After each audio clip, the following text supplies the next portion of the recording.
So if f of x is an even function, then find another point on the graph of fx. So we know that the condition for an even function is f of negative x should be equal to fx.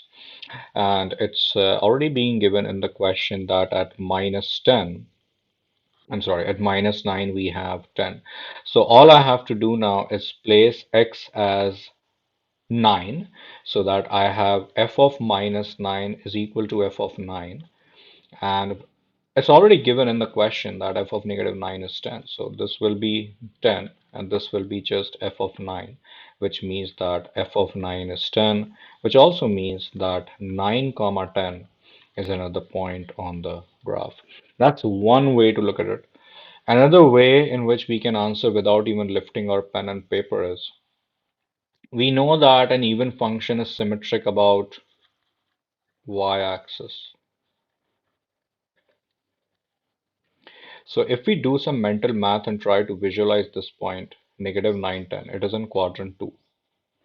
And if you flip it about y-axis, obviously you will land in quadrant 1. And in quadrant 1, obviously this point is just reflected, so it becomes 9, comma 10. Because in quadrant 1, both the coordinates are positive, if that makes sense. All right.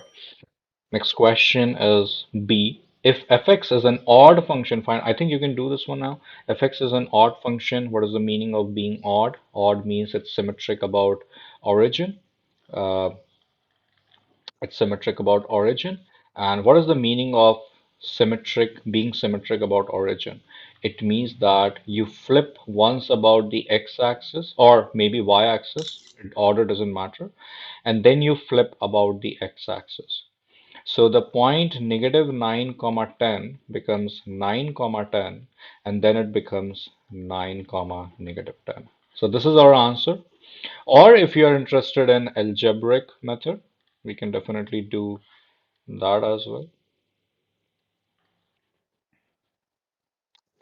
Let me put a demarcation with, okay, this is where our solution begins.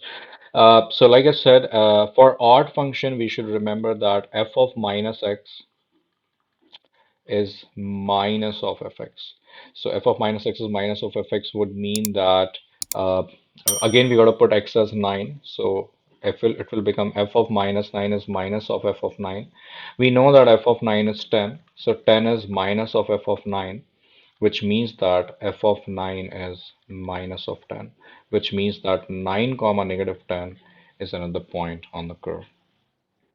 All right, okay, excellent. Everything makes sense. Let's move on to the next part. If gx is this thing, then what is the find a point on the gx? So we can do that because all we have to notice is the point which we are given on the function and the condition on the function fx. Because we are given that f of negative 9 is 10. So we have to do something over here such that this becomes negative 9 because after all we know the value of negative 9. So can I say that I have to actually do 3x as negative 9? And if 3x is negative 9, x is negative 3. So I have to put negative 3 on both the sides, which is going to look like g of negative 3 is equal to minus 2 f of negative 9 plus 1. I hope you understand where is negative 9 coming from. I just placed x as negative 3. And now I know very well f of negative 9 is 10. So I'm going to replace that with 10 plus 1. So that's negative 20. Negative 20 plus 1 is negative 19. So this is a point on the function, which can also be written as an ordered pair of negative 3 comma negative 19. Right, part D. If again, I think the same concept, exact same concept, we don't need to worry about this now. F of 3 minus 2x minus 2. Just like I said, we are interested in making this 3 minus 2x as minus 9, just like what we did over here. So a little bit of rearrangement will give 2x as 12, which means that x is 6. So I'm going to resub 6 back in. So it will look like h of 6 is 1/5 of f of uh, 3 minus 2 times 6. It doesn't really, I mean, you don't really have to do this again because remember 3 minus 2x is already negative 9. So you just put negative 9 already here. And we know f of negative 9 is 10. So this is 10 over 5. And 10 over 5 is 2, and 2 minus 2 is 0. So the point which we are looking for is 6 comma 0. All right, okay. Next question is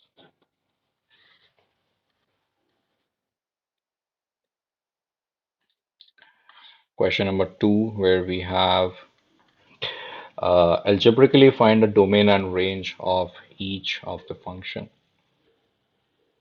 A is quite straightforward because that's a rational function.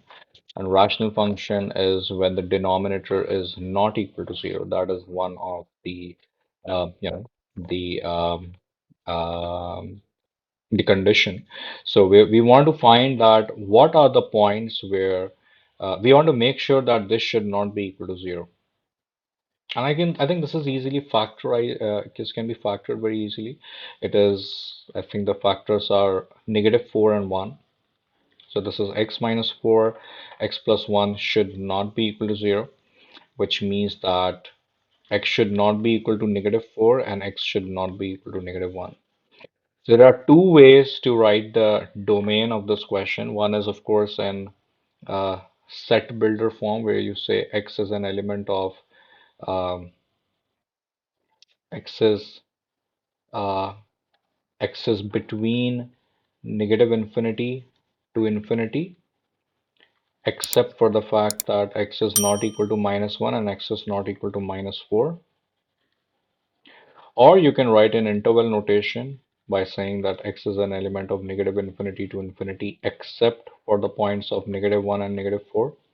Or you can write it by breaking the interval. So it's negative infinity to negative 4, union negative 4 to negative 1, union negative 4 to infinity. So all these things mean the same thing.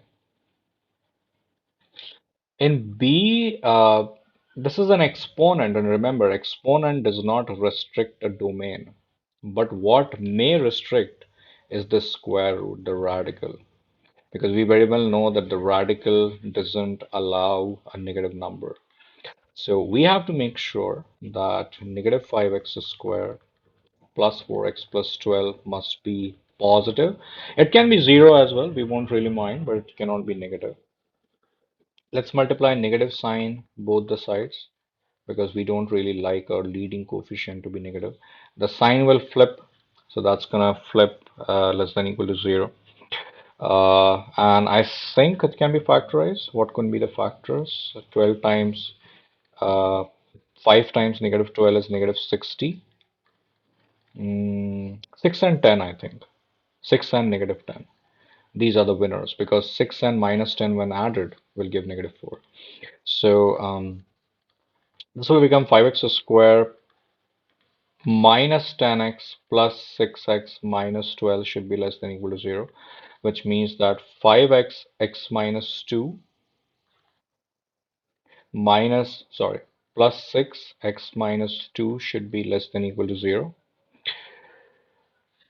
This means that x minus 2, 5x plus 6 should be less than equal to 0. And that's where a number line thing comes in. Negative 6 over 5 is one number, 2 is another number. And you know how this works is we take any random number which we know. So let's say minus 100. Minus 100 minus 2 is negative. Minus 100 times 5 is minus 500. And once again, minus 500 plus 6 is negative. So two negatives will make positive. So this is positive.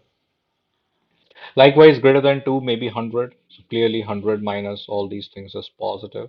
But between these, let's say 0, because we always take easy numbers. 0 minus 2 is negative, 0 plus 6 is positive, and positive times negative is negative. So, and what we are looking for is the region where it must be less than equal to 0. So this is our region. Remember that the terminal points will also be included because, of course, uh, it is allowed to be 0. So the final answer is going to look like x is an element of closed interval -5 over 2 to 2. Okay, this is the answer, and here these are the answers in interval form. All right, okay, so this is all we have. Let's move ahead. We have question number 3. That is a word problem. Let's try to find what that is. Okay. Um, Aiden is building a track shaped like a circle with a semicircle on the top. He wishes for the semicircular arc to be paved while the other three sides consist of gravel. Okay. He would also like to build a track so that it takes him exactly 2 hours to ride all the way around the track. If Aiden can bike at 60 miles per hour on the pavement and 40 miles per hour on gravel, algebraically find the radius of the paved arc if he wishes to track if he wishes his track to enclose as much area as possible. So I think this is a question on optimization. Uh, so we have a rectangle over here, and we have a semicircular arc like this. Let's say the radius of the semicircular arc is r, and let's say this is x. So if this is r, then obviously this is also r. So this will become r plus r, right? Because this is r plus r. So r plus r is 2r. This should be 2r, and this should also be x. In all optimization problems, it's always a good idea to write optimization function first. So optimization function is, of course, the area, and the area is area of the rectangle plus the area of the semicircle. So area of the rectangle is obviously length times width. So length times width, I mean, it doesn't matter the order, length times width, plus semicircle, be a little bit careful, half of pi times radius square. So that's going to be my optimization function. Of course, I cannot optimize this right now because I have two variables. I have to convert this into a single variable if I want to optimize. So let's mark as equation 1. Let's keep it aside and let's try to see the other things which are given to us. Um, all right, okay. I'm given another information that it takes him exactly 2 hours to ride all the way around the track, and his speed is on the pavement. What is the pavement? Here's okay, semicircular arc. So on the semicircular arc, let me write the numbers right here so that I don't get lost. This is 60 miles per hour, and over here it is 40 miles per hour. And it is given that the time is 2 hours. So can I say that the time of pavement plus the time of gravel is 2 hours? And what is time? A little bit of physics coming in over here. Distance over speed. What is the distance of the pavement? The distance of the pavement is same as the circumference, the semicircular circumference of the circle, which is pi r, not 2 pi r, is half pi r. So pi r is the distance over the speed, which is 60, plus the gravel is the circumference of the rectangle, I think. The circumference of the rectangle is it's not in fact a complete rectangle, right? So it's x plus 2r. So I think it's 2x plus 2r over 40, and that should be equal to 2. All right, okay. So this looks like, I think, pi r over 60, and dividing 2 both the sides, so it becomes x plus r over 20, and this is equal to 2.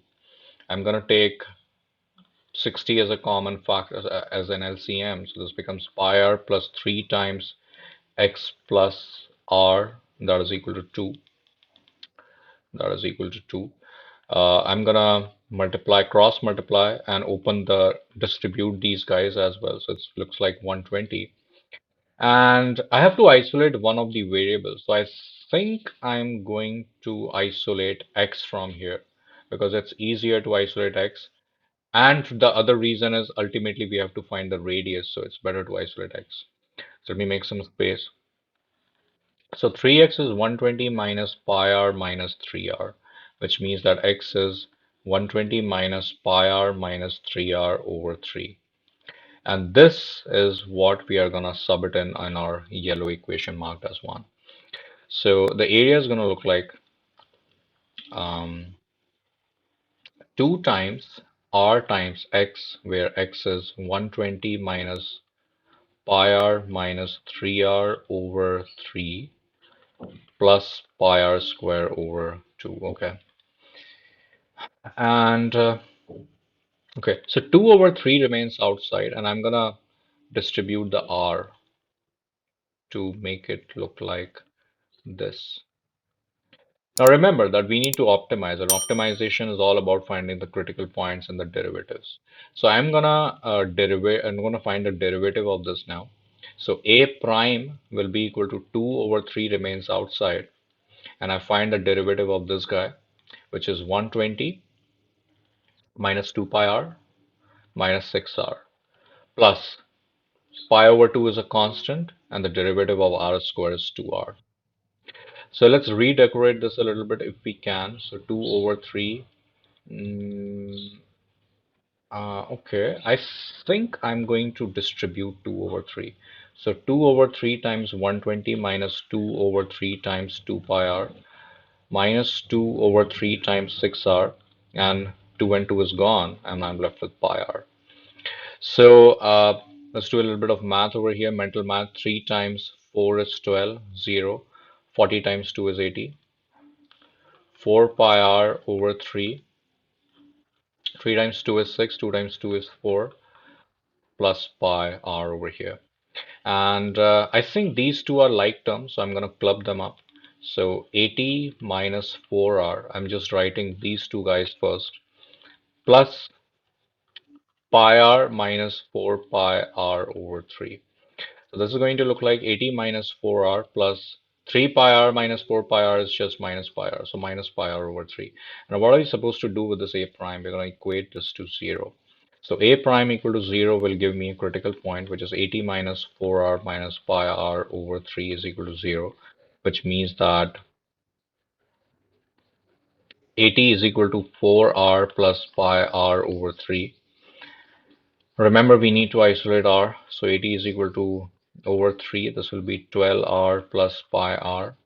I'm going to multiply 3 both the sides, so 8 times 3 is 24. 12r plus pi r. I'm going to flip the equation so that r comes on the left side. R is taken as a common factor. Okay, so the radius which I'm getting is 240 over 12 plus pi. Do we have answers for these questions? Yeah, we do actually have the answers for the questions. I can try to Okay. find them real quick and that's it. Yeah, you can try to find it and let me know. Uh, Give me a 1 minute break as well by the time you find this.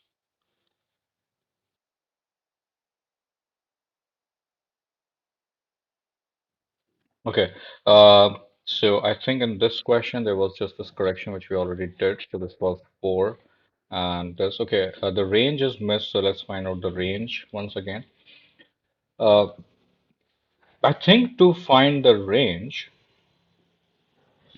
what we can do is we can isolate x in terms of y. We can write x in terms of y. So I'm going to cross multiply both of them. So first I'm going to write that y is equal to x minus 8 over x square minus 3x minus 4.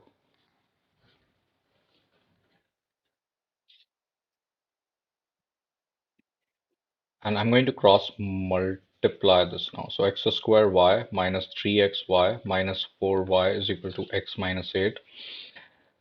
And I'm going to convert this into a quadratic equation in terms of x by moving everything over on the left side. So this is going to look like this.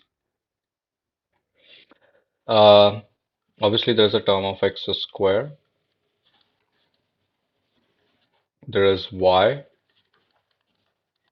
Uh, Sorry, should have clubbed both the x together. So if you club both the x together, it will be plus x times minus 3y minus 1 and minus 4y plus 8 is the last one. And this should be treated just like a quadratic of x. And we know that x is real, right? And for a quadratic equation, in a quadratic equation, for x to be real, we know that discriminant should be greater than or equal to 0. It means that b squared minus 4ac must be greater than or equal to 0, which means that negative 3y minus 1 whole square minus 4a as in the coefficient of x square, of course, and c must be greater than or equal to 0, which means that let's use a plus b whole square because the minus doesn't really make any sense because it's a perfect square. So anyway, it's going to turn out as positive. So this is what we have over here. And this is going to look like 9y squared plus 1 plus 6y. And if we distribute, this will become 16y squared minus 32y is greater than or equal to 0. What is 9 plus 16? That's 25. What is 6 minus 32? That's negative 26, I think. And plus 1 is greater than or equal to 0. And fortunately, we can factorize this because the factors are negative 25 and negative y. Sorry, negative 25 and negative 1. So this can be written as 25y is taken as a common factor, y minus 1, and minus 1 is taken from the other side. So it becomes 25y minus 1 and y minus 1. So this means that once again the number line thing. Here we have 1 over 25, here we have 1. We put some numbers in these three regions. Let's say I put 0, 0 is over here. So at 0 I will get negative times negative, which is positive. Uh, Greater than 1, maybe 100. At 100 I will get positive. And in between I will definitely get negative. We can try 1 over 2. It doesn't really matter. So this is positive, this is negative. So this is negative. And we need the region which is positive. So y should be an element of negative infinity to 1 over 25 union 1 to infinity. Is that the correct answer? Can you check? This is the range for 2a. Yeah, let me check real quick. Hmm. It's y is less than or equal to 1 over 25 or y is greater than or equal to 1. Okay, so that's what we said. Uh, Yeah. okay, and as far as the range of this other guy is concerned, so since we got the, I mean, try to think about it. In order to find the range of this guy, don't you think we just need to find the range of um, this one? Because if we know the range of the square root function, we actually know the range of the complete function. And it's very easy to find if you look at it carefully. This is a quadratic expression. And it's very easy to find the range of a quadratic expression because remember we can use some SAT concepts as well. 5x, sorry, this is negative 5x squared plus 4x plus 13 plus 4x plus 13 plus 4, sorry, plus 4x plus 12. And okay, now since the first thing which we have to notice is this over here has a leading coefficient of negative. It means that this is a parabola opening downwards. And a parabola opening downwards will have a maximum value at the vertex. So we need to find the coordinates of the vertex, which we can do from a formula, and then we can find its range. So we know that the x coordinate of the formula x coordinate of the vertex, which is usually represented with h, is negative b over 2a, which is negative 4 over 2 times minus 5, which is 4 over 10, which is just 2 over 5. And k is 4ac minus b square over 4a, which is 4ac minus b square over 4a. 5 times 4 is 20. and 20 times 12 is 240 with a negative sign. So I'm getting this, which can be rewritten as negative 256 over negative 20, which is nothing but 128 over 10 by dividing both sides with 2. 128 over, which is 12.8. I hope I've not made any mistake. So 12.8 is the maximum value of this particular quadratic expression. So if it is the maximum value, obviously I can write that the range of, okay, let me just make the demarcation. Okay, I can say that the range of negative 5x square plus, keep forgetting the expression, 4x plus 12 uh, is actually within the bounds of 12 point, sorry, negative infinity to 12.8. But now we have to notice the fact that it cannot be negative, because remember, this is included in the radical, and the radical cannot digest a negative value.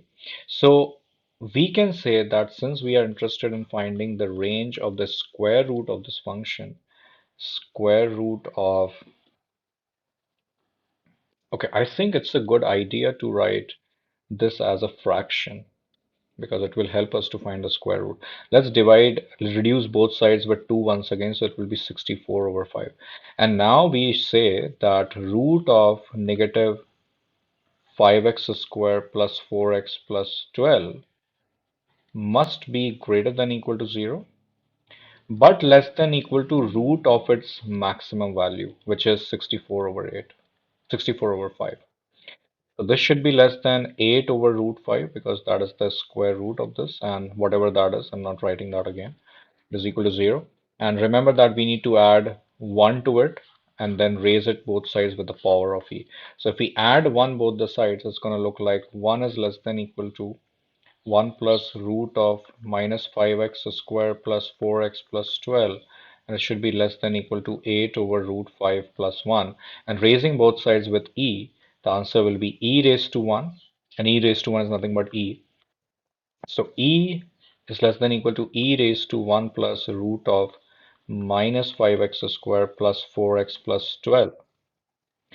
That should be less than equal to 8 plus, sorry, e raised to 8 over root 5 plus 1. All right, can you go ahead and check if we are getting the correct answer? Yeah. Um, the answer is E is less than or equal to f of x, which is what is there, and then is less than or equal to 1 plus 8 over, and then the PDF gets cut off. But yeah, Okay. that I'm guessing that's what it is. Okay, 8 yeah. So over e root 5. raised to 1 plus, they want to say 8 over root 5, of course. So that is Yeah. also correct. Okay, that's good. We already did this, and I think we verified the answer. This was the answer. This is correct. Next question is question number 4, which is, okay, trigonometry. Trigonometry, inverse trigonometry, logs. It's gonna be fun. Okay, cosec 210. We have to remember all our trigonometric formulas now. So I'm not really comfortable with cosec. I'm gonna convert this into sine. So I'm gonna write as 1 over sine 210. And I know that 210 can be written as sine of 180 plus 30. So this is more about swinging of angle, right? 180 plus 30 is in quadrant 3. And in quadrant 3, obviously, this is our reference angle. So in quadrant 3, sine is negative. We know, all students take calculus. So sine is only positive in quadrant 1 and quadrant 2. Quadrant 3, it is negative. So that's going to open up with minus sine 30. Sine 30 is 1 over 2, and negative sign remains as it is. And 1 over negative 1 over 2 is just negative 2. Okay. Cos 0, factual 1, we know that. Tan of 135, I'm gonna do the same activity over here, but this time I'm going to write it as 180 minus 45. And 180 minus 45 is gonna end up in quadrant 2 with a reference angle of 45. And in quadrant 2, obviously tan is negative, so that's negative tan 45, and tan 45 is of course 1. So answer is negative 1. Sine inverse of sine of 300 degrees. So sine inverse of sine of 300 degrees. Uh, First, we need to work on what is the value of sine of 300, and then we have to find the inverse of that function. Uh, or another way to look at it is we can convert this into an acute angle. That should be our aim. And then we can use the property of the inverse trigonometry. So whichever works. So I'm going to do the first method where I will find the sine 300 first. So the value of sine 300 is going to be, of course, I'm going to rewrite this as 360 minus 60 degree. And 360 minus 60 is in quadrant 4. And in quadrant 4, sine is negative. So I'm going to write this as negative sine 60 degree. Sine inverse has a property that if it has a negative sign inside it, it just pops it out. So negative sign comes out, sine inverse sine of 60 degrees. And now I can safely say that sine inverse sine 60 degrees is actually 60 degrees because I'll just write the property which I used over here. The property says that sine inverse sine x is equal to x if x is between 0 and 90 degrees. This is what I used. Sine inverse sine x is x, so the answer is negative 60 degrees. All right, let's talk about E2H on a different page. This is also the cos, the same property is applicable for cos as well. So you have to keep that in mind because this is not that easy. Because remember, this is given in radians and this is not a standard angle. We do not know its value. So first I'm going to write what that property is in terms of radians because that is, can be utilized in either way. So cos inverse cos x is equal to x when x is an element of 0 to pi rather than pi over 2 in case of so sine inverse. That should be from 0 to pi. But we have to notice that 4 is obviously more than pi. Right, so we have to use some technique to obviously the swinging of the angles. We have to bring this in our region. So can we write 4 as 2 pi minus 2 pi minus 4? And the reason why I did this is because 2 pi minus 4, if we use our calculator, that will be 2 point something or something of that sort.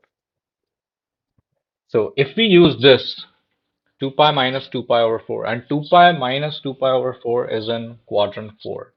So I can write cos inverse 2 pi minus 2 pi minus 4 as cos of 2 pi minus 4. And cos inverse cos of 2 pi minus 4 is just 2 pi minus 4, I think.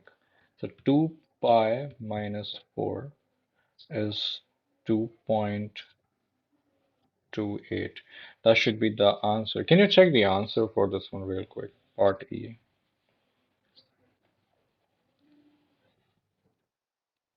Yeah, I'll check it. I don't think so. That's adding up. To get back on this, calculator says Uh, something else. the answer was 2 pi minus 4. Yeah. 2 pi minus 4. All right, okay. So this is the final answer. So you just have to be a little bit careful about when we can use this. And this was a little bit complicated because it was 4, it was in radians, not that intuitive. Okay, Yeah. for F, we have, we can consider 2 sine inverse x, sorry, sine inverse x as let's say theta. Because after all, sine inverse x is an angle. So what we need to find is the value of tan 2 theta. Right, and the value of tan 2 theta is 2 tan theta over 1 minus tan square theta. We know that very well. That's a double angle identity. So now our aim is to find the value of tan theta. So we are going to keep this as equation number one and look at this now.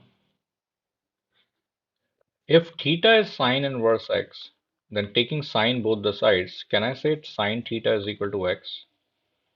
And if sine theta is x, let's make a small triangle over here with this being theta, and sine is nothing but opposite over hypotenuse. X can be written as x over 1, so that's x is opposite and 1 is hypotenuse. So this will be root of 1 minus x squared as per the Pythagoras theorem. So this is what we have over here. And now I can easily write what tan theta is, because tan theta is just opposite over adjacent. So all we have to do is plug that tan back in over here. So that's going to be 2 tan theta. So 2 times x over root of 1 minus x square over 1 minus tan square theta, which is going to be x x over root of 1 minus x square whole square. So this is going to look like 2x over root of 1 minus x square over root of 1 minus x square minus, sorry, 1 minus x square over 1 minus x square. I think I can simplify the denominator. Numerator remains as it is. If we take an LCM, that's going to look like 1 minus x square minus x square over 1 minus x square. I think we can do keep, change, and flip. So we keep, change, and flip. Why 1 minus 2x squared? Because obviously this is x squared plus x squared. So the final answer which I'm getting is 2x times 1 minus x squared over root of 1 minus x squared times 1 minus 2x squared. Is that the correct answer?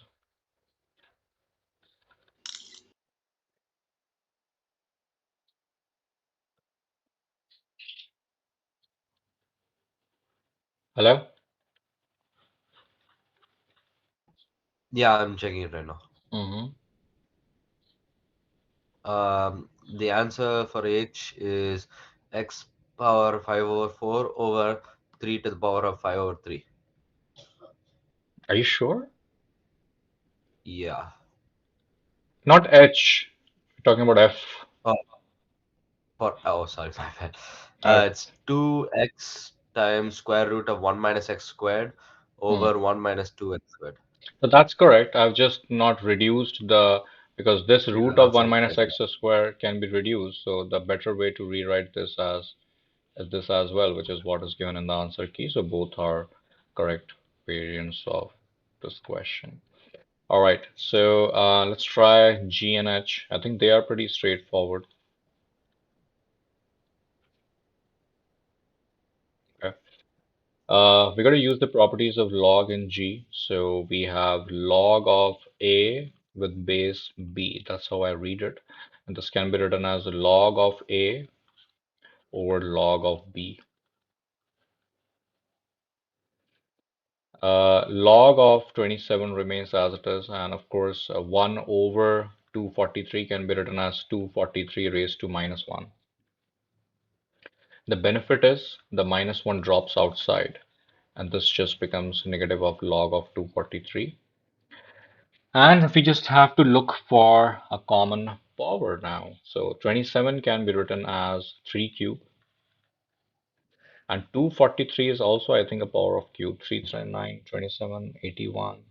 343, that's 3 raised to 5. Sorry, 243, that's 3 raised to 5. And as per the properties of logs, this power pops down. Uh, this power drops down. So this is 3 log 3 over negative 5 log of 3. So this log 3 and log 3 is cancelled, and we are left with negative 3 over 5. Is that the correct answer?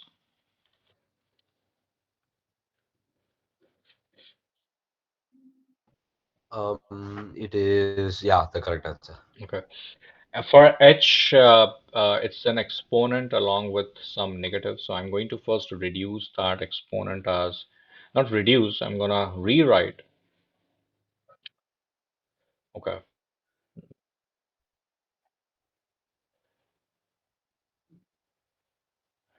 Yes, I'm going to rewrite like this. Log of 16 with base x times 32 raised to minus of log of 3 with base 8. I'm used to use just the properties of exponents at a raised to x times a raised to y is a raised to x plus y. So because this is negative, it will turn negative. So I've used it's the opposite way.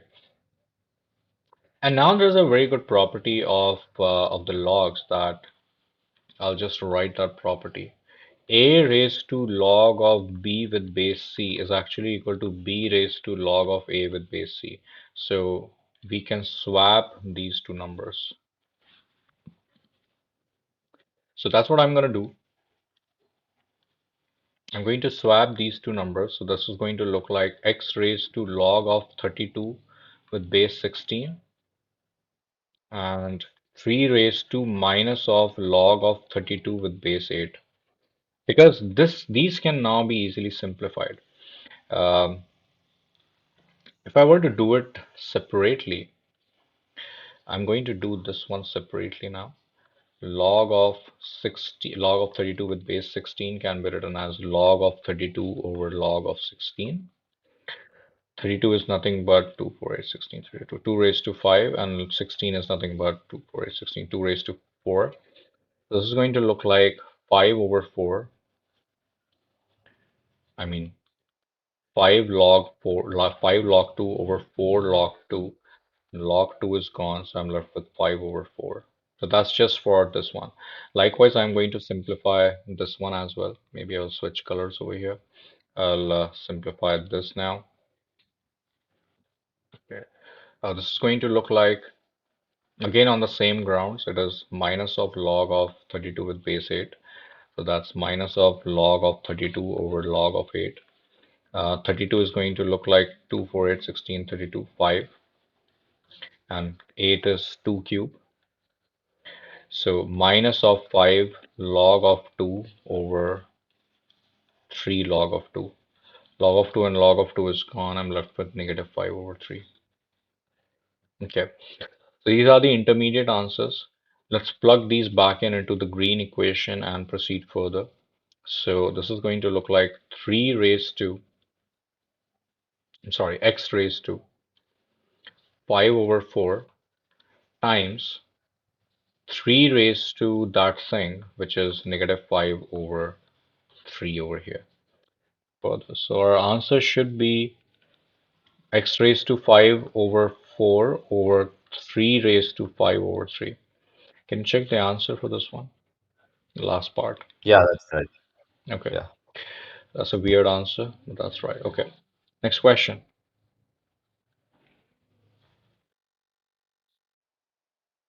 Okay, next one is related with inverse.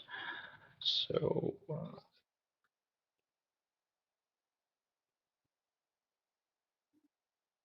okay.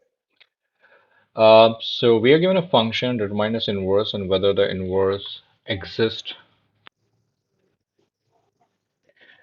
If so, algebraically find it. Okay, so when does the inverse exist? When the function is one function, right? So first we have to verify that whether the function is a one function or not. And to verify whether the function is one function, uh, we have to equate fx1 and fx2. fx1 is equal to fx2. And this should give me a solution only as x1 is equal to x2. And if it is, then well and good. It is a one function. If not, then no, it's not a one function. So this is 3x plus 2 over x minus 4. I mean 3x1 plus 2 over x1 minus 4 is 3x2 plus 2 over x2 minus 4. I'm going to cross multiply, then 3x plus 2 times x2 minus 4 is equal to x1 minus 4 multiplied with 3x2 plus 2. I'm going to FOIL. So 3x1 x2 minus 12x1 plus 2x2 minus 8 is equal to 3x1 x2 plus 2x1 minus 12 x2 minus 8. So these two are gone and these two are gone.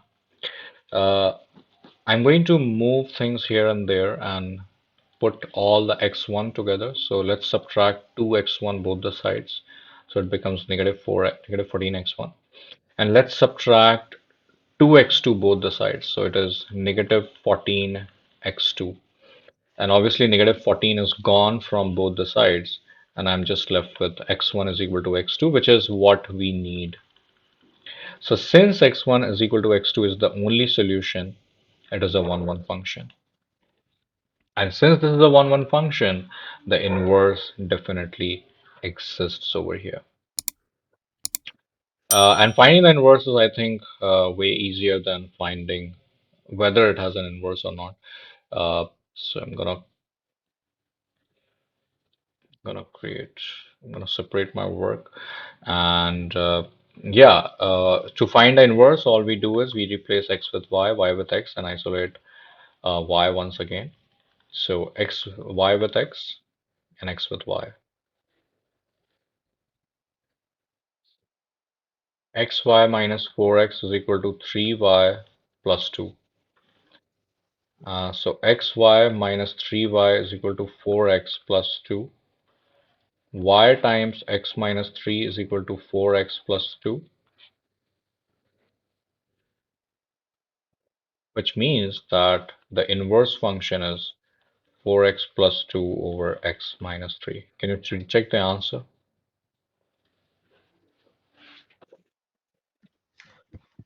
Yeah, 1 second. F inverse of x is 4x plus 2 over x minus 3. Yeah. Okay. All right. Okay. Let's move ahead. Sorry, 6.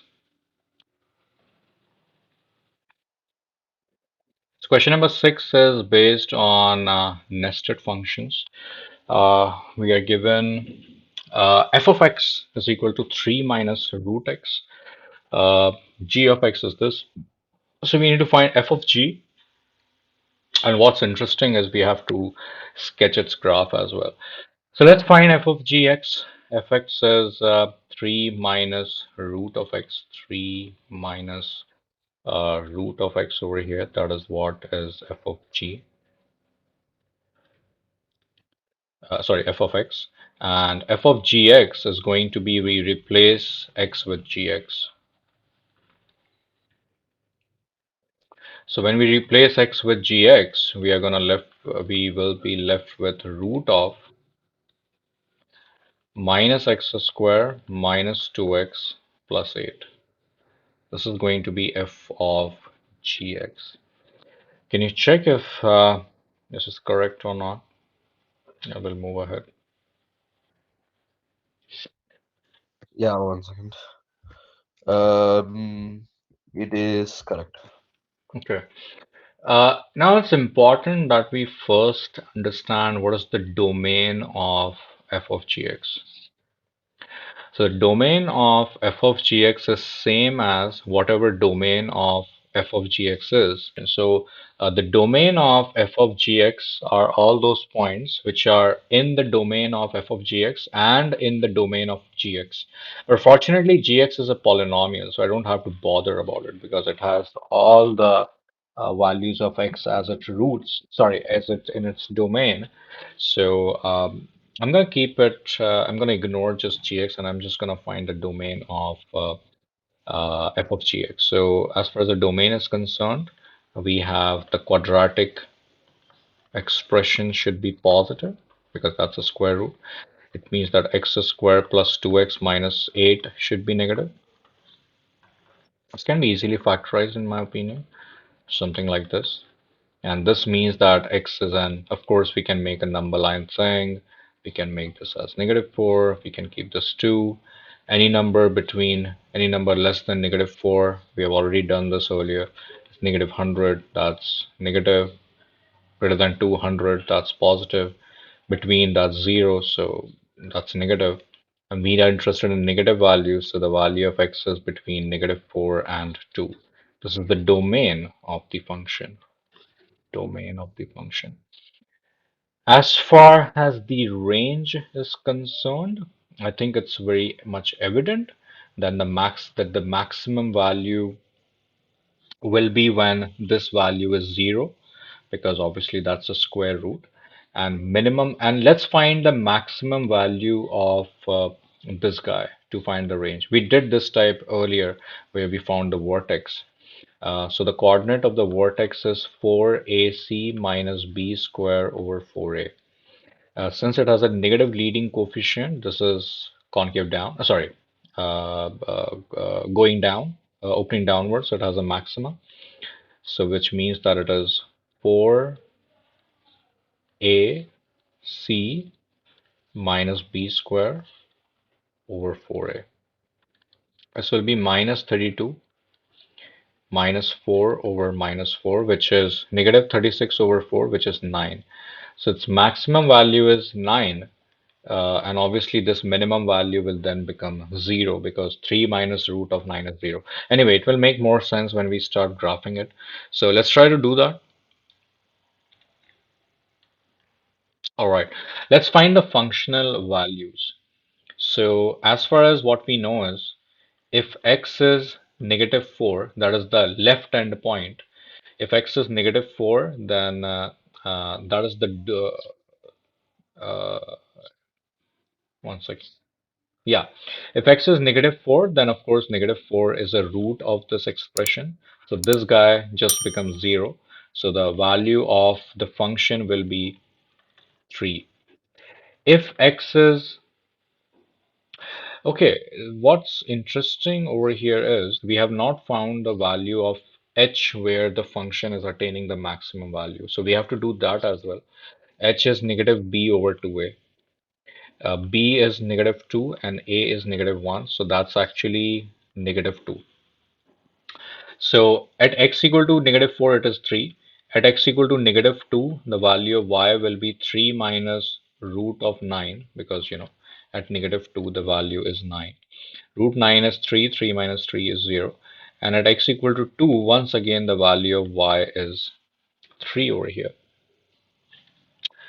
So how will this function gonna look like? Let's make the coordinate plane.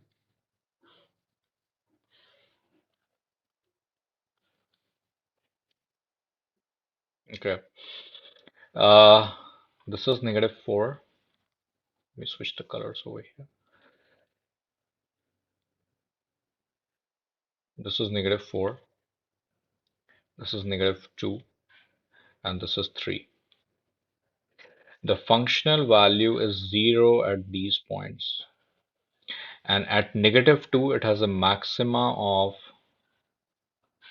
uh,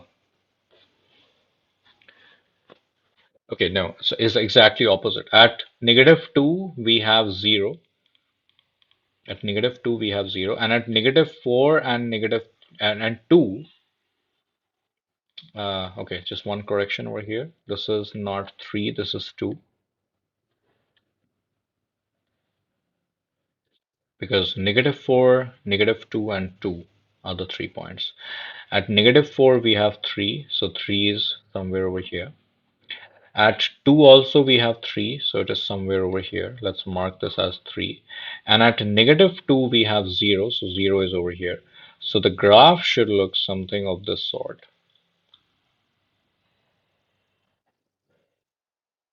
something like this.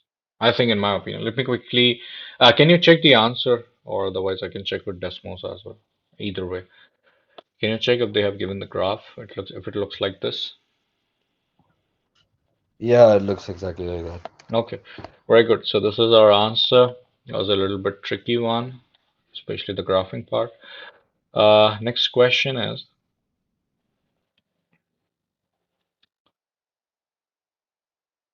okay, this is a little bit based on some solutions of equations. So there are four parts. This is part A for the for question number 7.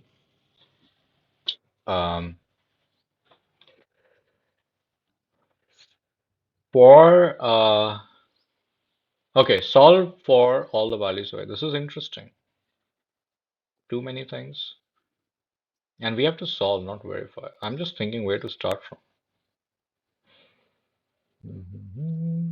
Okay, the way I see it, since there is too much over here, okay, what I'm going to do is I'm going to first move everything on the left side. So subtracting tan x both sides, and I'm going to write in, I'm going to write together with this expression because of a reason. You might have figured that out what the reason is. I'm willing to take the tan as a common factor later. I'm going to subtract cot x both the sides, subtracting cot x and writing it then just in that, near to that. And then minus sin x cos, minus 2 sin x cos x and minus 1 is equal to 0. I'm going to take tan as a common factor from here.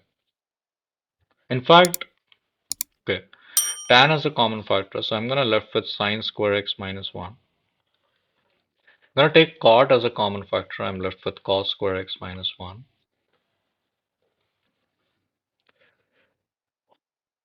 And I don't know what to do with this at the moment, so I'm going to keep it as it is. Okay, what is sine square x minus 1? It may not be look familiar, but if I write this equation, sine square x plus cos square x is equal to 1, then 1 minus sine square x is cos square x, right? Cos square x is 1 minus sine square x. So this also means that negative cos square x is sine square x minus 1, which is exactly what I have over here. So I'm going to replace this with minus cos square x. Using the same logic, I'm going to replace this with minus sine square x. And I'm going to write this as minus 2 sine x. I mean, everything else remains as it is because I pretty much do not know right now what to do with those guys. Now I'm going to replace everything in terms of sine and cos. Minus comes out. Likewise, minus comes out. What's x over sine x times sine squared x? Minus 2 sine x cos x minus 1 is equal to 0. One of the cos is gone. One of the sine is gone. And I'm left with, I think I'm getting somewhere, minus sine x cos x, minus sine x cos x, minus 2 sine x cos x. Okay, very good. I have various like terms, and I'm going to move one over on the right side because I know what to do now. I'm going to club all these guys up. So it's going to give me minus 2, 4 sine x cos x is equal to 1. This can be written as minus 2 times 2 sine x cos x because 4 is 2 times 2. If you're wondering why, because then in the next step I'm going to use the double angle identity. I know 2 sine x cos x is sine 2x, that is equal to 1. So divide both sides with negative 2, we have our answer. Okay, they need a general solution for all x. Okay, so we need a general solution. So of course, negative 1 over 2, cos is negative 1 over 2 in two quadrants, quadrant 3 and in quadrant 4. We are looking for reference angle first. So reference angle is always taken by the positive number. So if sine 2x is 1 over 2, then the reference angle is obviously 30 degrees because the reference angle is 30 degrees because sine 30 is 1 over 2, right? Reference angle is 30 degrees. So now we are going to use this reference angle and swing it into the other quadrants. So in quadrant 3, it is going to look like 180 plus 30. And in quadrant 4, it's going to look like 360 minus 30, which is 210, which is 330. So all we have to do is generalize the solution now. So either 2x is equal to 360k plus 210. Why am I writing 360k? Because of course the time period of sine is 360, so there will be infinite such solution after every complete rotation. Dividing both sides with 2, I have 180k plus 105. That's solution number 1.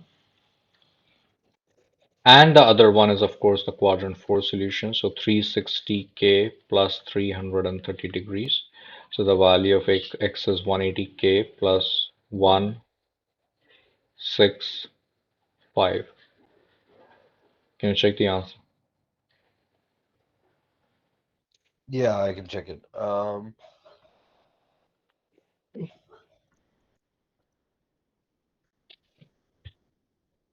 plus 180. And yeah, it's the same answers. Okay. All right. Next question. That is based on logs. Okay. Looks a quite tedious equation. Let's see what do they have to tell us. Okay. All right. Also, Hmm. these are still being recorded, right? Even though you had that error in between where you had to leave the meeting. No, no, yeah. The actually the recorder works offline, so recorder was still on. It is still on. Don't worry. Oh, okay. It Thank you. does not have anything to do with internet. Yeah. Okay. So yeah. Okay. The first thing which is coming in my mind is we might have to take care of extraneous roots because log always generates that. So that's just off the chart. Okay. Bases are different. Okay, the first thing which is coming in my mind is let's leave the left side as it is, whatever it is. 19 2s are 38. I cannot really factorize this, can I? No, I don't think so. What I'm thinking is let's bring this 4 down, of course. So that's a property of log. So 4 is going to jump outside. Likewise, I'm going to manipulate this and rewrite it as x minus 2 raised to 1/5, of course. So this is going to look like log of 9, 2x square plus x minus 9. 4 over 8 is nothing but 1 over 2. Log with base 3 of x minus 1. And 15 over 5, right? Because 1/5 drops outside. So 15 times 1 over 5 is, I think, 3 because 5 times 3 is 15. Log of 27x minus 2. Okay, this is what it feels like. And I'm going to condense the log once again because I have to condense as much as possible. Otherwise, I'm not going anywhere. Uh, I'm going to move this 1 over 2 once again back in the power. So 1 over 2 in the power means it's a root. And I'm going to move this cube as well in the power. So it's going to look like this. And now I see that their bases are different, so I use the change of base formula. So I'm going to rewrite this as log of 2x squared plus x minus 19 over log of 9 is equal to log of root of x minus 1 over log of 3 plus log of x minus 2 whole cube over log of 27. And I know that these all are like something special, right? This is a power of 3. This is also a power of 3. So log 9 is written as, I'm just going to, rather than writing complete equation, I'm just going to simplify it here. Log of 9 is log of 3 square, which can be written as 2 log 3. And log of 27 is log of 3 cube. So it's going to come out as 3 log of 3. 3 log of 3. Okay. So I'm going to rewrite my green equation now with the modified version. So log of 2x squared plus x minus 19 over log of minus 2 log 3. This is equal to log of, as it is, and this is going to be log of x minus 2 whole, was a cube or was it a square? Even I got lucky, okay, that was a cube. So that was a cube and cube, okay. And this is 3 log of 3. And now I can safely cancel log of 3. So that's a relief. If I now multiply both sides with 2, everything will be reduced. 2x squared plus x minus 19 will be equal to 2 log of root of x minus 1 plus plus 2 over 3 log of x minus 2 whole cube. And now I'm going to reduce everything, and everything is going to come, it's going to, I mean, we can contain everything because 2 now moves on the power, and the square of a square root is definitely just the number itself, just the, the base, I mean, the original number x minus 1, the square and square root are just gone. And likewise, this will become raised to 2 over 3, just the same strategy of, moving this on the power. And that also works in our favor because, of course, this 3 and 3 is gone. So here I'm going to look at as 2x squared plus x minus 19 is equal to log of x minus 1 plus log of x minus 2 whole square. And now I can club the logs on the right side using log of a plus b identity. Sorry, log of a plus log of b identity, which is equal to log of a, log a plus log b is log of a times b. And if log of this thing is equal to log of this thing, then of course both the things are equal. So 2x squared plus x minus 19 is equal to x minus 1 times x squared. I'm just going to open this up. Minus 4x plus 4. Is that turning into a cubic identity? The way I see it, yes, it is. Okay, let's see. 2x squared plus x minus 19 is equal to x cubed minus 4x squared plus 4x minus x squared plus 4x minus 4. Um, this is going to look like 2x squared x squared. 2x squared plus x minus 19 is equal to x cubed. These two are like terms, minus 5x squared. These two are like terms, plus 8x and minus 4. And let's move all these three terms over on the right side now. So it's going to look like 0 is equal to x cubed. Minus 5x squared minus 2x squared is minus 7x squared. 8x minus x is 7x. Minus 4 plus 19 is 15. Okay, so this is x cubed minus 7x squared plus 7x plus 15 is equal to 0. And okay, so this is a cubic equation. I hope we are correct till this point. If we are, then we have to do hit and trial and find one of the root. Is 1 a root? No. Is negative 1 a root? Yes. Actually, we are fortunate enough. If we put x as negative 1, that is actually a root because that will become negative 1, negative 7 plus 15. Yeah, so this is nothing but negative 15 plus 15, which is 0.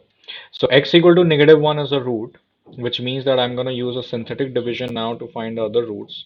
So negative 1 is here, 1, negative 7, 7, and 15. So 1 drops down just like this. 1 times negative 1 is negative 1. These two are added to give negative 8. Negative 8 times negative 1 is 8. 8 and 7 are added to give 15. 15 times negative 1 is negative 15. And the remainder is 0. So the other factor is these are the coefficients of the quotient, and the quotient is 1 degree less, so that's going to look like x squared minus 8x plus 15 is equal to 0, which can be easily factored as x minus 3, x minus 5. So the answer is x equal to 3 and x equal to 5. But like I said at the start, we have to be really careful about the extraneous roots here, because log always has a tendency to generate that. So let's go to our original equation and see whether negative 1, 3, and 5 are all adding up with this or not. So if we put negative 1 here, well, there you go, it's not allowed. Because if you put negative 1, this will become 2 minus 1 minus 19, which is negative number. How can the log take a negative number? That is not allowed. So this is rejected. If you take 3, 3 square is 9, 9 times 2 is 18, and 18 plus 3 is 21. So yes, that is positive. This one is allowed. So that is good.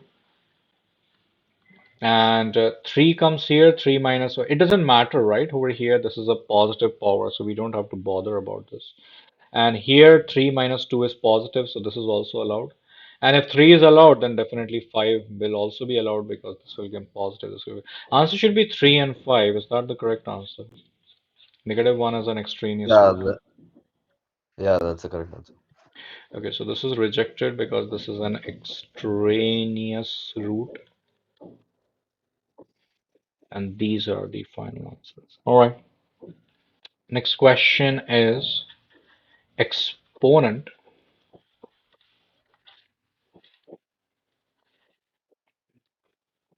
Okay, 2 raised to negative x. I'm going to segregate these as different because I want to isolate x.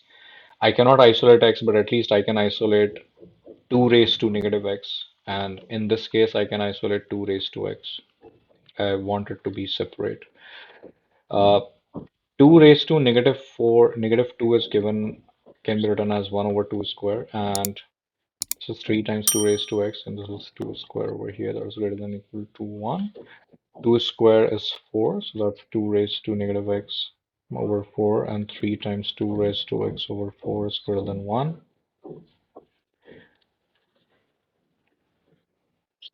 Okay. We can continue our work here. Let's multiply both sides with 4. So 2 raised to negative x plus 3 times 2 raised to x is greater than 4.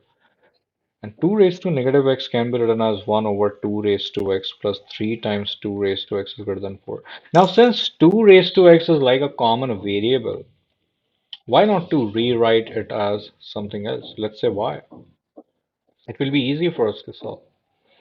And if we do that, then I'm left with 1 over y plus 3y is greater than 4. Let's take the LCM as y, so it's going to look like 1 plus 3y square is greater than 4. Let's subtract 4 both the sides, so I'm left with 1 plus 3y square over y minus 4 is greater than 0. There is one question for you at this step. Uh, can I write it as 1 plus 3y square is greater than 4y by cross multiplication, or shall I subtract 4 both the sides, or do you think it doesn't matter? I don't think it matters really. It will. It will matter. Oh, If you do this, remember you are losing y equal to 0 as one of the critical point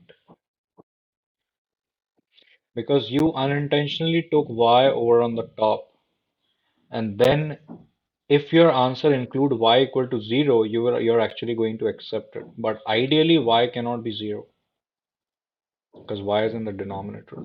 So there is a rule over here that you can cross multiply in case of inequalities. You can cross multiply only if they are constants. If it is a variable, then you have to move that over on the other side by subtracting, and that's how you move forward. Otherwise, you will actually either miss a root or you will include a root which is out of the domain. So that's why this negative thing is, I mean, this cross multiplication is not a great idea. So I'm going to write this one as, once again, this is over y minus 4. So this is going to look like 3y squared plus 1 minus 4y over y is greater than 0.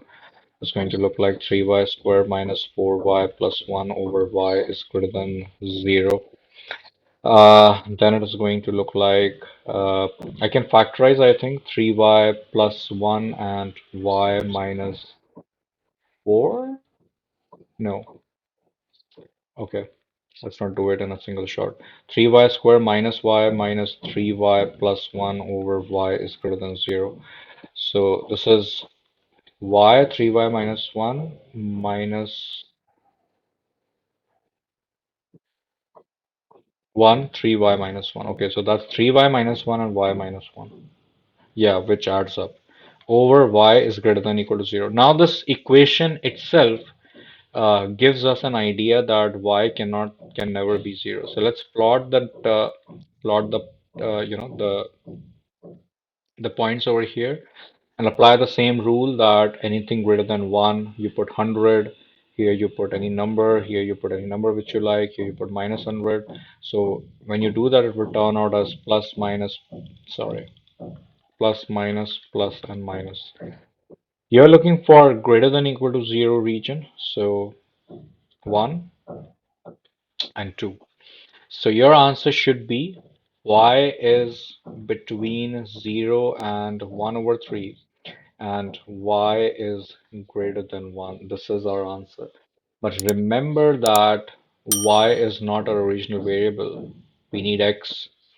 So you need to replace y as 2 raised to x once again. So this is 2 raised to x between 0 and 1 over 3.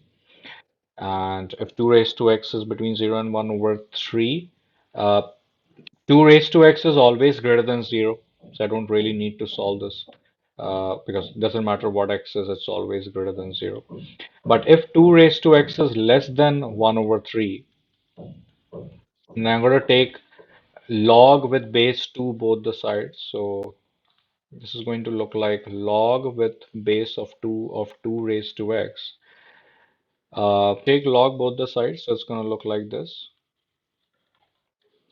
So x comes down and log of 2 with base 2 is 1. So the value of x should either be less than log of 1 over 3 with base 2, or from here 2 raised to x is 1, so it implies that x should be greater than 0. Of course, that's an easy solution because x 0 is 1, so it should be greater than 0.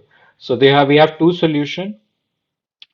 Either, can you check this? Either negative infinity to log of 1 over 3 with base 2 union 0 to infinity. Yeah, that's exactly what it is. Okay, so this is the final answer. Okay, next question. I think the last one in this type, again a log question, and this is where this is where we have to be a little bit careful because whenever we have a log inequality with a base of less than 1, whenever you take an anti-log, its sign switches. So for example, what I'm trying to say is log of 4x squared minus 7x plus 3 is greater than minus 1 and 1 over 3. If you're going to take anti-log both the sides, that is you're going to convert this log into an exponent. This is going to look like 4x squared minus 7x plus 3. 1 over 3 goes over on the other side and raised to a power of minus 1. But since this base is less than 1, this sign switches. This will become less than. So that's important. We should know this. So now this becomes quite easy. 4x squared minus 7x plus 3 is less than 3. 3 and 3 is gone. So I'm left with, continue over on the right side over here. So that's going to look like 4x squared minus 7x should be less than 0. It means that x times 4x minus 7 is less than 0, which means that x is an element of, I mean, I don't want to write this directly. I can write it like this: 0, 7 over 4, plus minus plus. So x is between 0 and 7 over 4. So now we are going to find, maybe that's uh, okay. That's another part of this we have to check is we have to do a domain check. A domain check will help us to determine that in which values of x, for which values of x is the log existent, and it exists only when the inside thing is positive. So this can be 4 times 3 is 12, And yeah, I mean, the factors are quite straightforward, 4 and 3 only. So it's going to look like this. So 4x minus 3 and x minus 1 should be greater than 0, which means that this is 3 over 4 and this is 1. This is plus, plus, minus. We are looking for x between 0 and 3 over 4 union x is greater than 1. So our answer should actually be in this allowed region. So a best way to do, club two inequalities is to make a common number line and to see where, in which region, which part is happy. For example, 0 and 7 over 4 I take from the red one, and 3 over 4 and 1 I take from the white one. So the red one says that they are happy when x is between 0 and 7 over 4. A white one says that they are happy when x is between 0 and 3 over 4 and x is greater than 1. So since we have to make both of them happy, of course, we are looking for the common region, which should be this and this. So the answer is going to be x is between 0 and 3 over 4. X is an element of 0 and 3 over 4 union 1 to 7 over 4. Okay, can you check the answer now? Um, the answer is, yeah, I think that's what it is because it got cut off in the end. The 7 Okay. over 4, I don't see that. Okay. Yeah. All right. Okay. All right, let's talk about this next package which we have for pre-calculus review for AP Calculus AB.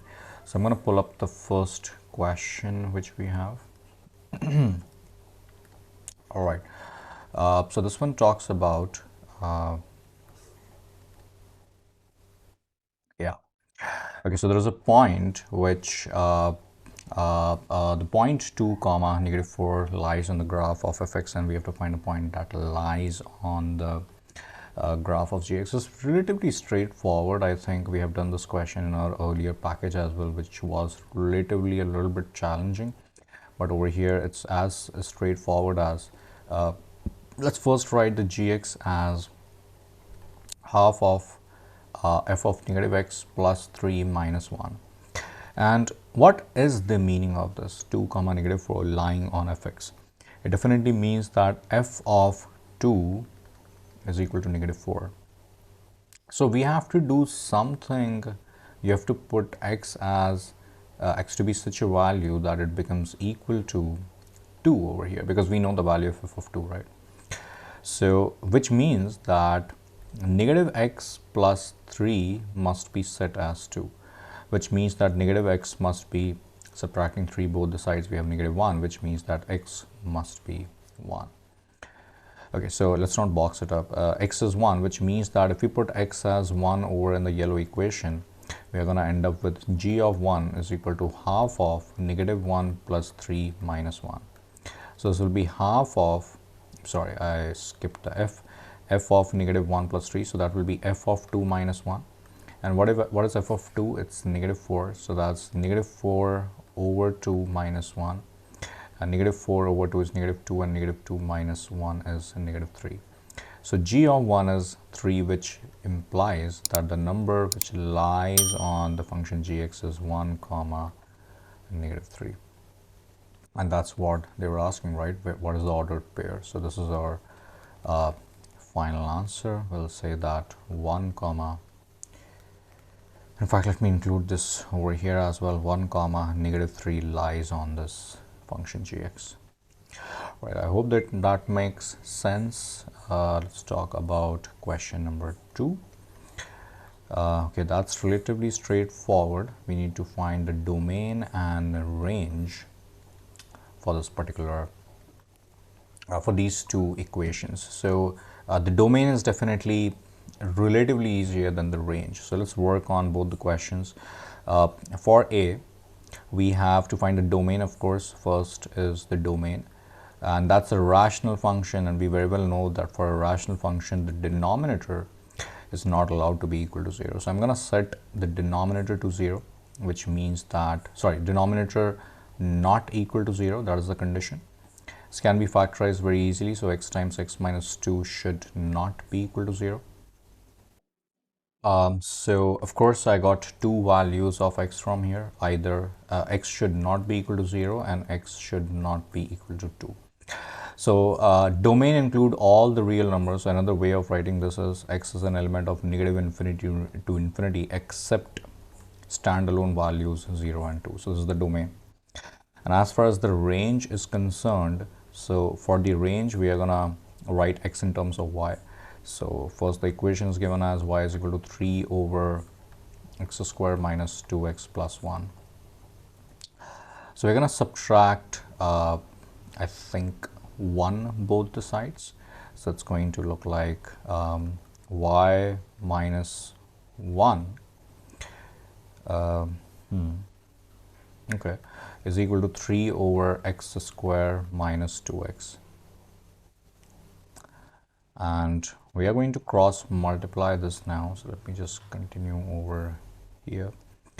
So this looks like y minus 1 multiplied with x squared minus 2x is equal to 3, which means that let's FOIL it up. So x squared y minus 2xy minus x squared plus 2x is equal to 3, which means that x squared is taken as a common factor and this becomes y minus 1. X is taken as a common factor and this becomes negative 2y plus 2, and 3 is brought over on the other side to make it minus 3. And this is a quadratic in terms of in terms of x, right? And we know that any quadratic in terms of x must give us the value of real values of x, which means that the discriminant must be positive, which means that b square minus 4ac must be positive, which means that b is negative 2y plus 2 whole square minus 4ac must be positive, which means that here I'm just going to use the identity of a minus b whole square, because this can also be written as 2y minus 2 whole square. Minus and minus will become plus, so plus 12, because 4 times 3 is 12. Y minus 1 is greater than or equal to 0. All right. Let's continue over on this side only. So we have a square, I'm using a minus b whole square. So a square plus b square minus 2ab minus 12y plus 12 should be greater than or equal to 0. So 12y minus 12, this is also 12y minus 12. That's going to look like 4y square plus 4y minus 8 is greater than or equal to 0, which means that y square plus y minus 2 is greater than or equal to 0, which means that y plus 2, y minus 1 is greater than or equal to 0. Okay, now it makes sense. So this will be negative 2, this is 1. Any number greater than 1, let's say 100, is going to give positive. Less than negative 2, positive. Any number between negative 2 to 1, let's say 0. 0 plus 2 is positive, 0 minus 1 is negative, so that's negative. So we need positive values, so the range is y should be either less than or equal to negative 2 or greater than or equal to 1. So this is our final answer for this question. I hope it makes sense. Let's continue the part B over on the next page. Okay. Once again, domain and range. This is relatively easier. The domain is definitely all the values where the inside function is positive or 0, because that's a square root and it cannot afford to have a negative value inside. So we are looking for these values of x. Multiplying negative sign both the sides, we have x squared minus 3x minus 4 should be less than or equal to 0, which means that x minus 4 x plus 1 should be less than or equal to 0, which means that x is an element of, fine, I will not write this directly. So once again, this is negative 1, this is 4, plus, minus, plus, same strategy which we did last time, which means that x is an element of negative 1 to 4. That is the domain. And as far as the range is concerned, we have, it's very easy to find the range of this function because that's a quadratic expression, right? And this is a quadratic expression opening towards, this is a parabola which is opening downwards. So we know that it will have a maximum value, and the minimum value is of course 0, right? We just said that it cannot be negative, it has to be 0. So the minimum value is definitely 0.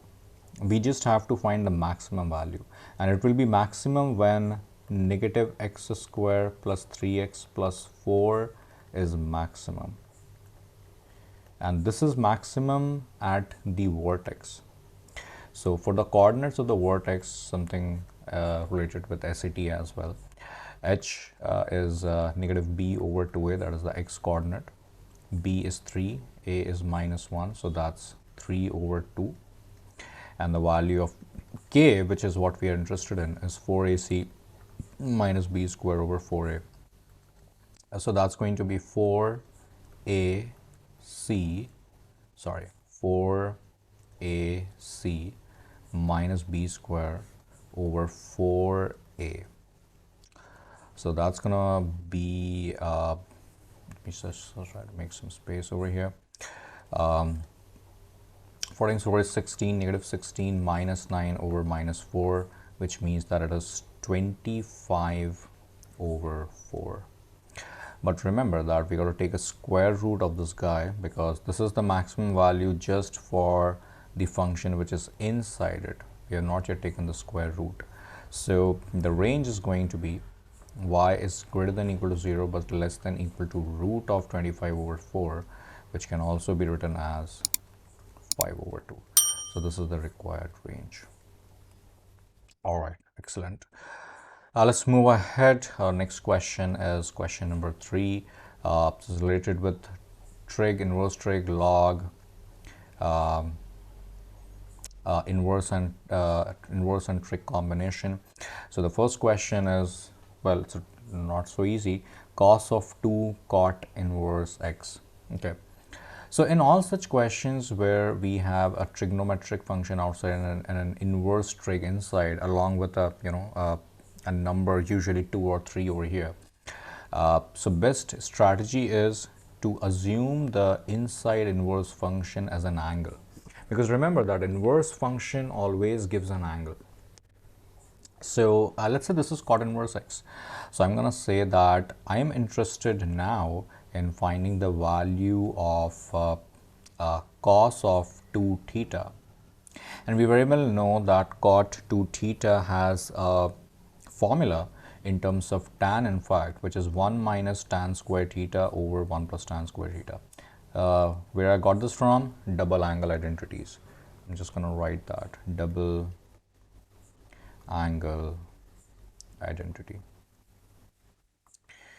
So if I have this double angle identity, now it's quite easy, because if we notice carefully over here, let's take cot both the sides. So I will be left with x over here only, because I mean, what I'm trying to say is cot of cot inverse x is equal to cot of theta, and cot of cot inverse is just x is equal to cot of theta. And if we flip this equation, we have cot theta as x, and cot is nothing but 1 over tan. So 1 over tan theta is x, which means that tan theta is 1 over x. And this is what we needed, right? We needed the value of tan theta, which we are going to sub in over here now. So that will be 1 minus 1 over x square over 1 plus 1 over x square as well over here. All right. So this is going to look like 1 minus 1 over x square over 1 plus 1 over x square. I'm going to take an LCM over on numerator as well as on denominator. So the numerator is going to look like the LCM is x square, and this will become x square minus 1. Here the LCM is x square as well, and this will become x square plus 1. So x square and x square is gone, and I'm left with x square minus 1 over x square plus 1, which is the final answer. I hope it makes sense. Let's move on to question number, uh, I mean part B. So part B is tan inverse of tan of 2. Uh, so we have to be a little bit careful over here, because tan inverse of tan x has a specific formula which we have to know. So the formula over here is um, tan inverse tan x, let me take a different color over here, tan inverse of tan x is equal to x if x is between negative pi over 2 and pi over 2, right? This is not between negative pi over 2 to pi over 2, because the value of pi over 2 is somewhere around 1.6, but this is definitely 2, so it's more than that. So we need to do some manipulation over here to bring the angle, remember that is in radians, in this region. So I'm going to rewrite tan inverse tan of 2, in fact tan 2 as, can I write 2 as 2 minus, not 2 minus, pi minus 2, because pi minus 2 if distributed will again give us 2. And why am I writing like this is because pi minus 2 is an angle which becomes a reference angle now, and it is an acute angle because it's 3.14 minus 2, which is 1 point something, and 1 point um, 1 point, actually it will be 3.14, 1.14 around, which is definitely less than 1.6. So that comes in quadrant 2, sorry, quadrant 1. And we know that tan of pi minus something is minus of tan of that something, and that something is pi minus 2. So now we have to find the actual value of the expression which is in question. So that is tan inverse tan of 2, which is equal to tan inverse minus of tan of pi minus 2. And this minus sign, the inverse tan has a property that it spits out this minus sign. So minus sign comes out. It becomes tan inverse tan of pi minus 2, and now we can safely use the formula in green because pi minus 2 is, like I said, between negative pi over 2 to pi over 2. So this will become minus of pi minus 2, and minus of pi minus 2 is 2 minus pi, which is the final answer. All right, I hope it makes sense. Let's move ahead to question number C and D. Well, C is relatively straightforward. Tan of 180, and we know that tan of 180 is 0 because tan of 180, tan of n pi is 0. Tan of 180k is always 0, where k is an integer, because sine is 0 in that case, and tan is sine over cos. So whenever sine is 0, tan is also 0. All right, okay. Then part D, that is also pretty straightforward, because part D is log of 81 with base 27, and we're going to use the change of log of base formula, sorry, the base of log formula. So log of 81 over log of 27, which will become 81 can be written as 3 raised to 4, because these numbers are designed in such a way that they are power of 3, because 3 cube is 27 and 3 raised to 4 is 81. 4 drops down as per the property of log, 3 drops down as per the property of log, and this becomes this gets cancelled, and we are left with 4 over 3. So this is the final answer. Okay, all right, let's talk about the next question. Here we have to solve for x in both the cases. So let's talk about part A. Okay, the moment we see this, we recall an identity of tan of a plus b, because tan of a plus b is tan a plus tan b over 1 minus tan a tan of b. So the value of a is 3x in this case. I'll just highlight.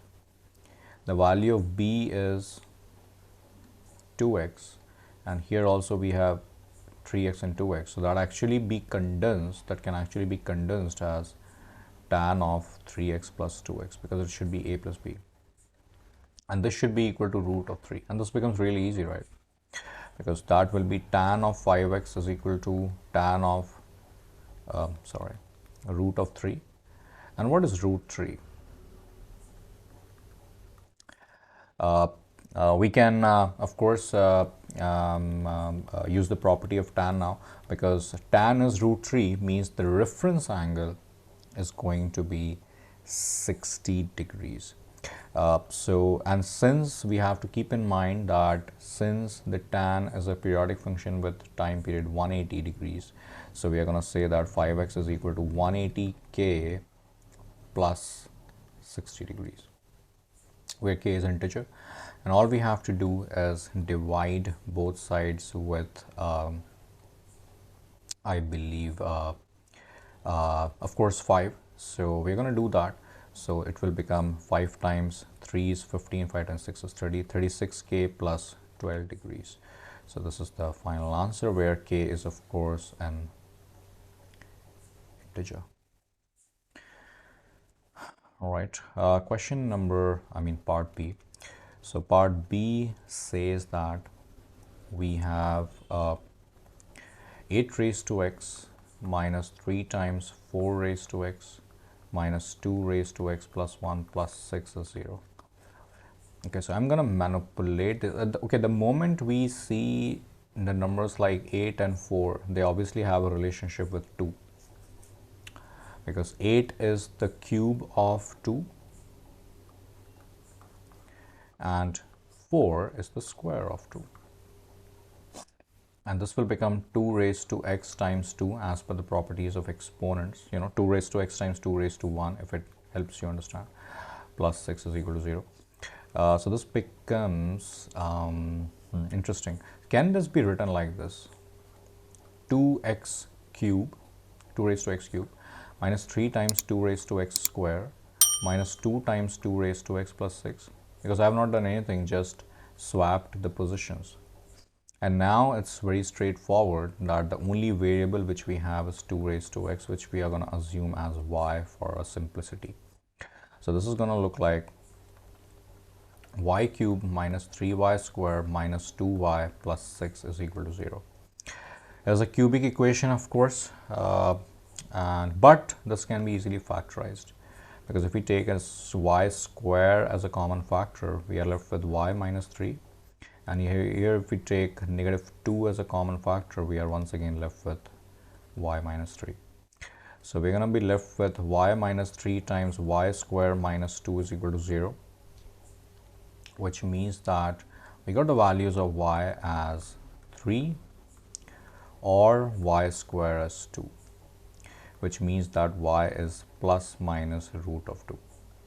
But we have to be a little bit careful. We are not actually looking for y, we are looking for x. So we're going to sub this in back into y. So it's going to look like 2 raised to, let me switch the colors over here, 2 raised to x is equal to 3, 2 raised to x is equal to root 2, and 2 raised to x is equal to minus of root 2. Well, first things first, this is not possible, because exponent can never be a negative number. So this is rejected. Now 2 raised to x is equal to root 2 can be written as 2 raised to 1 over 2, which means that x is 1 over 2. That is one of the solution. And here we can just take log with base 2 both the sides. So that's the log with base 2 of 2 raised to x is equal to log with base 2 of 3. X jumps out, and log of 2 with base 2 is just 1. So the value of x is log of 3 with base of 2. But I hope this makes sense. Let's move further. Okay, a rectangle with one side on the x-axis is inscribed in a triangle formed by y is equal to x, y is equal to 0, and 2x plus y is equal to 12. So we need to find the area of the largest rectangle over here. Okay. All right. So let's first make that rectangle. I mean, you know, I think I can enable grid positions over here. Let me make that coordinate plane. Okay. Now 2x plus y is equal to 12. How's that line going to look like? 2x plus y is equal to 12. Its x-intercept, I mean at x equal to 0, y-intercept is y is equal to 12, and its x-intercept is y is equal to 0, so x is 6. So 1, 2, 3, 4, 5, 6. This is 6 comma 0 and 0. Oh my goodness, 0 comma 12 cannot be graphed like this. So never mind. I'm gonna take 3 and 3, 6, 9 and 12. I will take this point as 0 comma 12, and this is 3 and this is 6. I will take this point as 6 comma 0 now. So this line is going to look like this, but it is graphed between y equal to x, y equal to 0, and the and this line. So y is equal to x is a line which we are supposed to draw now, and y equal to x is obviously a line passing through all the grid intersection points. So it's like this, and y equal to 0 is of course the x-axis, so x-axis is already this one. So we are looking for this this region over here, and a rectangle with one side on the x-axis is inscribed inside it. So if it is inscribed, it is going to look like this. So it's going to be a tiny rectangle now. It's going to be like this. Okay. We can clearly see that one side is on x-axis. So we need to find the largest area of this rectangle. So it's definitely that's based on optimization. So what will be the points? Okay, let me mark the sides over the lines over here. This is y is equal to x. This is 2x plus y is equal to 12. I think we are through with the grid points, so let's remove that. Okay, this point has x and y coordinates as equal, right? So if I take if I take this point as, let's say, any variable, let's say this point is x, so its y coordinate will also be x, right? Okay, all right. And notice carefully that we are traveling along the same horizontal line. So its y coordinate still remains the same. So y coordinate is anyway x. So for this particular point, its y coordinate is x. And what will be the x coordinate? X coordinate, as we can see, it's 2x. Is it okay? If the x and y is creating confusion, I'm gonna take another variable. Let's say p. So let's say this point is p comma p, and this point has a y coordinate of p. So what will be its x coordinate? It will be 2y minus p is equal to 12, which means that x coordinate 2x is p plus 12, which means that x is of course p plus 12 over 2. Sorry, this is positive. So this should be negative. That should be 12 minus p over 2. All right, okay. 12 minus p over 2. So this is the x coordinate, which I'm going to write over here, 12 minus p over 2. And what do we have to do? We need to maximize the area. So what will be the area function now? The area function is going to look like length times width, of course. So area will be length. Let me switch the colors over here. Area will be the length, which is this one, which is nothing but the difference between their x coordinates, which is 12 minus p over 2 minus p. 12 minus p over 2 minus p. This is the length, and height is of course p units. So this is the optimization function. Now let's FOIL this up. In fact, let's first take an LCM of 2 and try to simplify this. That's going to be 12 minus 3p over 2 multiplied with p. And if we FOIL this, that's going to be 12p minus 3p square over 2. That is a. And we find a prime now, because in fact we can use derivatives, or we can use the quadratic thing as well, right? Because that's after all a quadratic function. So let's use the quadratic formula. Let's rewrite this as negative 3 over 2p square plus 6p. And now we know that vertex will be the maxima. So the vertex is going to be, let me try to make some space over here. Okay, the vertex is going to be 4ac minus b square over 4a. K is going to be 4ac minus b square over 4a. Fortunately, there is no constant here, so c is 0. So it will be negative b square over 4a, which is negative 6 square over 4 times negative 3 over 2, which is negative 36 over 2 times 2 is 4 and 3 times 2 is 6. So the answer is 6 over here. That is the maximum value of the k. And what are they interested in? They are interested in the value of the maximum area, right? So what is the maximum area? We just plug